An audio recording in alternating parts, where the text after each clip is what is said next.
We are very happy to be here today to discuss this issue, the crisis and credit unions, with Marc Lane, the CEO of Affinity Credit Union. My name is Marc-Andre Pigeon. I'm the director for the Canadian Centre for the Study Co-operatives.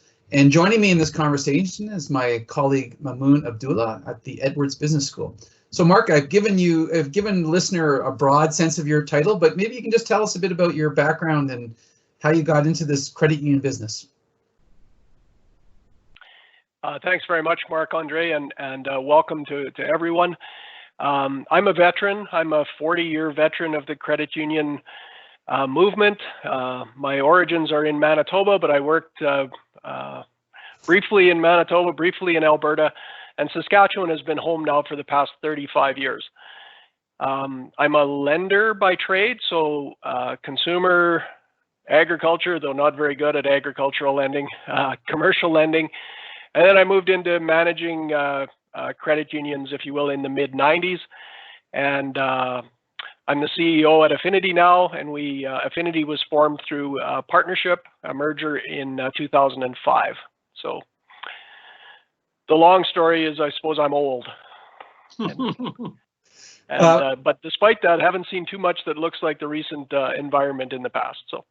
Right, but at the same time, Marc, you've been that long career has really given you a deep sense of how the credit union system operates, and maybe you can just tell us, people who are listening, a bit about how your credit union is working with its members during this unprecedented kind of event.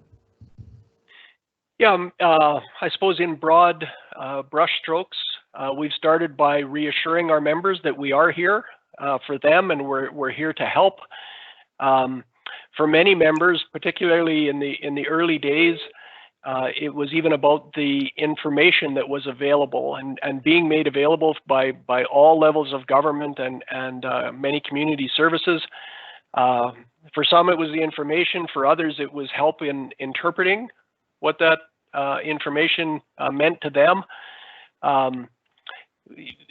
For those of us that have been around Saskatchewan, you know, we credit unions have been here for the better part of 75 years in both the best of times and then the hardest of times. And it's reassuring to our members. One of the advantages of being a member is you know that the credit union's going to be here. It's not like we can go elsewhere with our capital and our liquidity. And frankly, we're a part of the community, and it's important for us to be here alongside our members and for them to know that we're here in their corner, if you will. So it started with that reassurance. I don't know to what extent we're going to have questions about certainly the credit relationships that we have with members are at the forefront of some of their worries in the early days. So we have deferral programs that are available for members. Some of those are aligned with federal programs like mortgage guarantors and the like, but so we have deferral programs, both short-term, you know, a month or two for skip a payment where it's needed kind of thing, as long as 6 months. You know, residential mortgages do have the availability of up to 6 months deferral. And then we don't discriminate. I mean, not only on residential mortgages, but certainly small business loans and the like. Consumer loans are also available.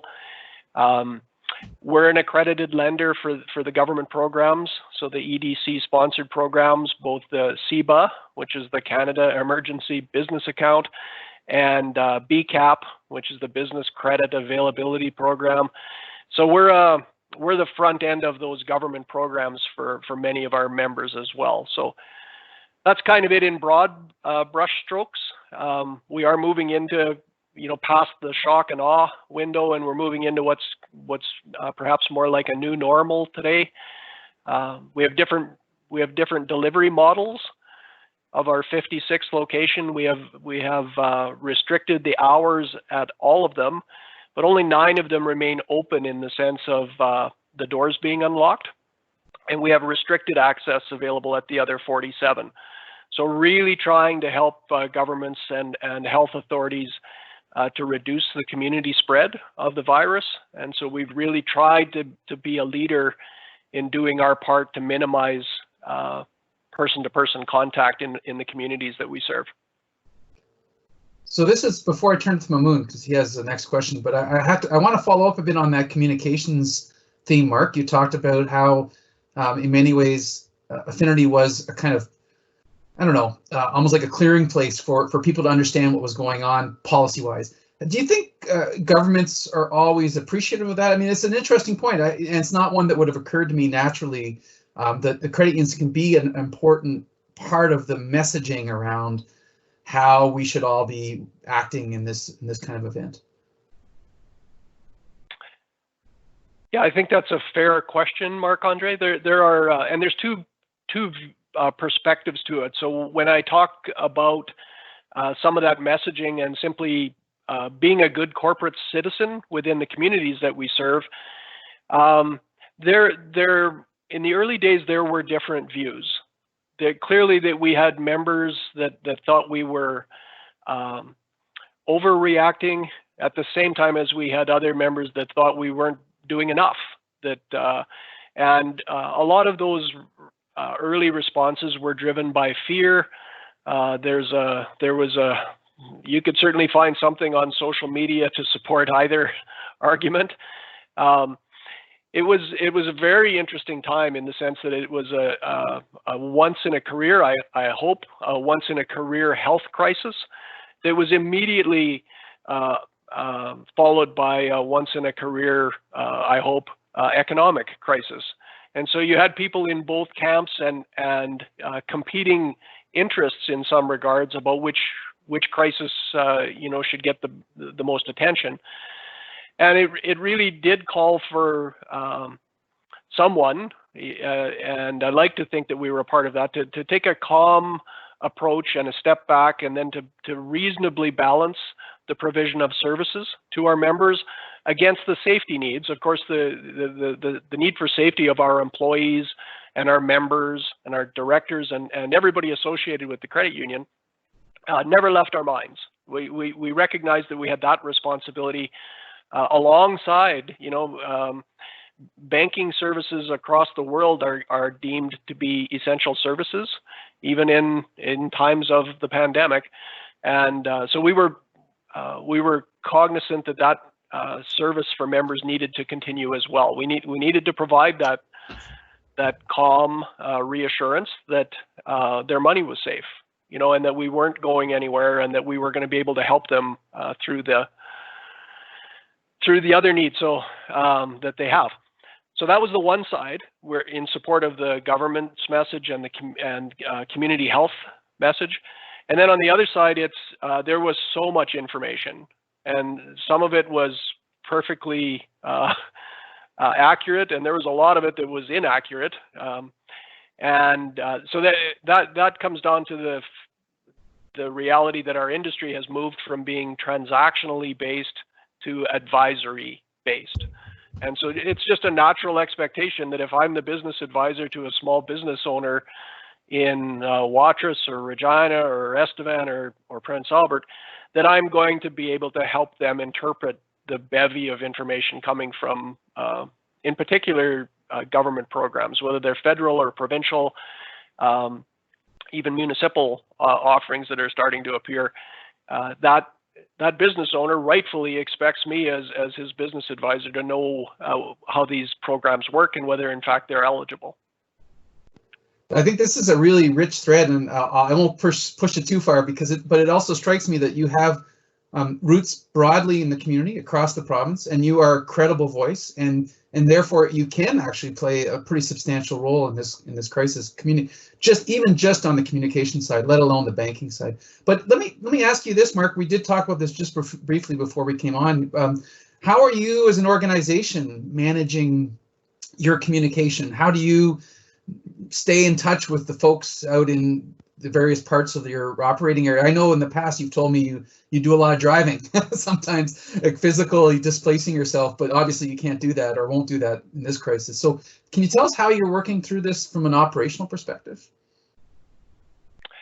Yeah, operations at the credit union have been impacted, like every business, I think, in Saskatchewan. Early on, we among our earliest decisions was to curtail any non-essential travel in an effort to help flatten the curve or curb the spread of the virus. So meetings like this one that we're having today, not to give Microsoft a plug, but we're using Teams in order to have this session. And as an Outlook user across the province, all of our communities, all of our advice centers, all of our support teams are connected digitally. And so we use this service, we use a video conference service significantly in keeping those important projects and operations working. So the digital age has certainly helped us. I complained a little bit about social media, you know, and the misinformation that sometimes is available there. But clearly, businesses like ours benefit from the digital era and the opportunity to continue to work not only with members digitally and the like, but with one another. And so I don't want to say that we haven't skipped a beat, because it is different, and people, even having, you know, 30% of our workforce able to work from home is a significant change. Working from home is not the same as working from the office, and I'm sure many of our listeners will recognize that from self-experience now. But thankfully, the digital era and programs like Microsoft Teams have helped us to be able to get the job done. Okay, it's my turn's over. I'm going to pass the buck to Mamun with some questions to ask. Okay, thank you, Marc-Andre. So I guess my first question is going to be a bit general. So why do you see that this credit union or this cooperative finance model have an advantage in a period like this?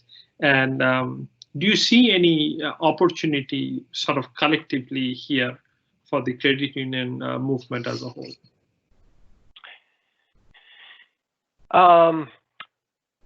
Mamun, I'm not sure that I'm not sure that it's whether this is where you're driving or not, but the real advantage to the credit union model or the retail co-op model is its localness in these kinds of instances.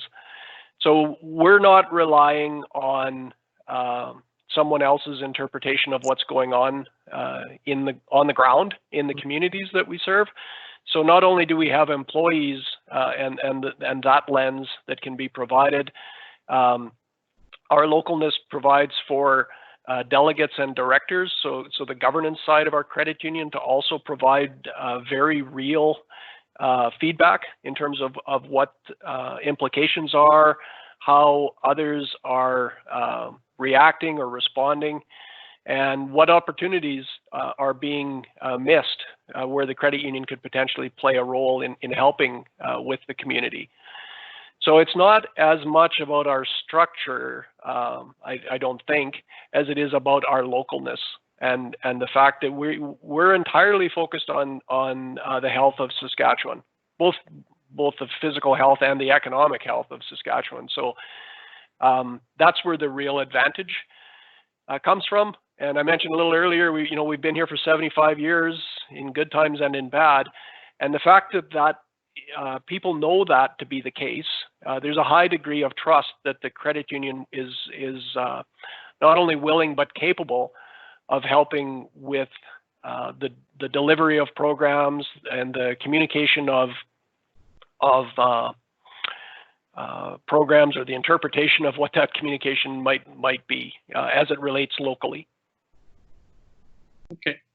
No, I think you have taken certainly one avenue to answer this question. I think there is, my question was pretty open. Okay, so I think you have given us a very, very interesting angle to this question. The next question that I'm going to ask you is, do you think that the federal policymakers have done enough to make this program available to provincial credit unions? And do you think there is unexplored opportunity that the federal government can tap through these provincial credit unions? That might be perceived as a loaded question by some, and so I'll try to be fair and balanced in my response. In the early days, we did sense a lack of understanding about how important the provincial delivery network could be, or in fact is, particularly in Western Canada. So in British Columbia, in Saskatchewan, in Manitoba, you know, the lion's share of the small business market is owned by credit unions. And so for the federal government to introduce programs that were ostensibly to be of benefit to small business, it was short-sighted or amiss, candidly, not to earlier on have figured out a way to ensure that the delivery of programs could be made through credit unions. We were fortunate. We're a reasonably large credit union. We were already an Export Development Canada, or EDC, provider.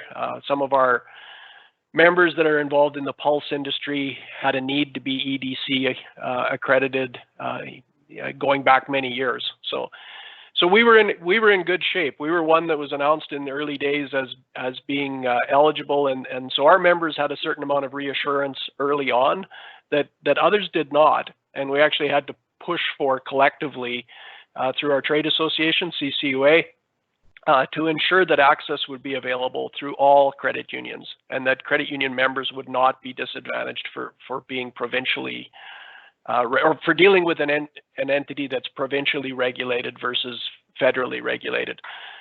Candidly, it's just easier, I think, in Ottawa some days to think about the big banks and federally regulated big banks, and you know, perhaps of our own doing, we're not top of mind always, but certainly in Western Canada, credit unions and small business are synonymous in supporting one another, and a really important delivery mechanism for the government to have some success with the program. Okay, yeah, I guess I'm going to pass it on to Marc-Andre. Yeah, well, thanks, Mark. You know, what you've just told us is kind of now, we've had a couple of conversations like this, and it seems this is a recurring theme. And I don't think anyone presumes ill will, you know, like you were saying, that it's easy to hit those big targets and not think about the rest of the system, I think. So, Mark, you know, before we wrap up, are there any questions or things that we should have asked you that we didn't ask you? I have one more question, but I want to give you an opportunity to kind of say something you want to say instead of responding to what we have to ask. So one of the, I wasn't sure how I was going to weave it in, but one of the really comfortable and reassuring aspects of being a credit union leader is that we're there in times like these to help one another. So beginning very early on, early March, there was a sharing of information that was occurring that didn't worry about the competitive advantage that might be provided to someone over another. There was a real genuine interest in ensuring that the collective of credit unions and members were looked after. And for some of us, you know, the veteran in me was just really, really pleased to see that. It reminded me of a time where we were all more of a like size, and helping one another was just a natural thing to do. And that's clearly what we saw here. Everything from information sharing to helping others establish access to those government programs, to the various business models that were being deployed, things like restricted access, where we talk about them now like they're old news. Well, in the middle of March, you know, we had no idea how members were going to respond to showing up at the credit union and finding a locked door with a big local phone number on the door to call first before any kind of access was going to be provided. So all of that was new ground for all of the credit unions. And one of the things that I'm really proud of is how much sharing was going on. It only took a few days, and Sask Central picked up the baton, and they provide a regular weekly forum for all credit unions, big, small, medium, rural, urban. Everybody participates in that call, and there's all kinds of information and ideas being shared, and that was an aspect, that made me really proud to be a credit union leader and to see people helping one another. So. Well, Mark, you kind of anticipated my question. That's kind of funny. That's what I was going to kind of ask you about, that collaborative, cooperative behavior amongst the credit unions. Do you see this as something that would carry forward, right, once this thing starts getting past us, or is it episodic and just confined? Yeah, no, I think that's a real good question. I hope it's not episodic. I hope that it continues.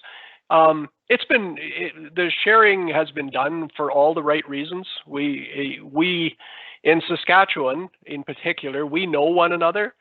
Some would say maybe I've been around too long, but I've got lots of relationships that are on a first name basis where we can compare notes. And in particular, at Affinity, we've got both urban and rural locations, and we find a little bit of a difference in how those business models work locally. In our case, we've empowered the local leadership at Affinity to do whatever makes the most sense in their community, and we've really been rewarded with that. There's a very high degree of understanding by members in terms of what we're trying to accomplish. So I hope that maybe one of the good news outcomes from these kinds of circumstances is that there's a renewed sense of cooperation between credit unions and co-ops going forward.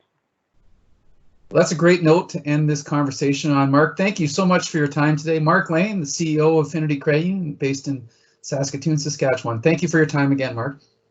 Thanks, Marc-Andre. Thanks, Mamun. Have a great day.